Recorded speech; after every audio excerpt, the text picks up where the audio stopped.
साताऱ्यातल्या पश्चिम घाट परिसरात पावसाने जोरदार हजेरी लावली। अनेक ठिकाणी भात शेती काढणीच्या वेळेला पाऊस आलाय, त्यामुळे भाताचं नुकसान होण्याची शक्यता आहे। भात शेतीचं नुकसान होण्याची शक्यता आहे आणि शेतकऱ्यांची ही तारांबळ उडालेली आहे। तर साताऱ्यामधल्या पश्चिम घाट परिसरात जोरदार पाऊस झाला आहे। यावेळेला भात शेतीचं काम केलं जात होतं, भात काढणी केली जात होती शेतीमध्ये आणि त्याच वेळेला पाऊस आलाय, त्यामुळे शेतकऱ्यांची तारांबळ उडाली आहे। तर याचा आढावा घेतलेला आहे आपले प्रतिनिधी शशिकांत सूर्यवंशी यांनी।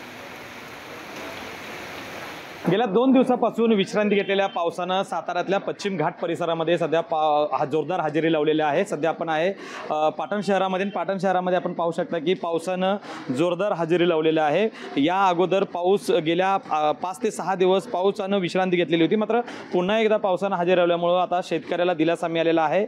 ज्या ठिकाणी पावसाचं प्रमाण जास्त झालेलं आहे त्या ठिकाणी सोयाबीन असेल, भुईमुग असेल या पिकांचं मोठ्या प्रमाणात नुकसान झालेलं आहे आणि त्यामुळे आता शेतकऱ्यांना काही दिवसानंतर पावसाची गरज असताना पाऊस कोसळल्यामुळे आता कुठेतरी दिलासा मिळालेला आहे। आपण एकंदरीतच पाहिलं तर या परिसरामध्ये प्रामुख्याने भात शेती मोठ्या प्रमाणात केली जाते आणि या भात शेतीला हा असा पाऊस आहे तो आता गरजेचा आहे, कारण पिकं जे आहे ते आता परिपक्व होण्याच्या मार्गावरती असताना आता हा पाऊस कोसळत असल्यामुळे शेतकऱ्यांमधून आता आनंद व्यक्त केला जातोय। पाऊस असाच पुढे सुरू राहिला तर मात्र काही काळ शेतकऱ्यांना दिलासाही मिळू शकतो, मात्र पावसाचं प्रमाण वाढलं तर मात्र शेतकऱ्याला याचा फटका देखील बसू शकतो। त्यामुळे पावसाची अधूनमधून रिपरिप आहे ती होण्याची गरज आहे, ती एकंदरीतच आपल्याला या सगळ्या परिस्थितीवरून पाहायला मिळते। कॅमेरामन संकेत मी शशिकांत सूर्यवंशी, लोकशाही मराठी, सातारा।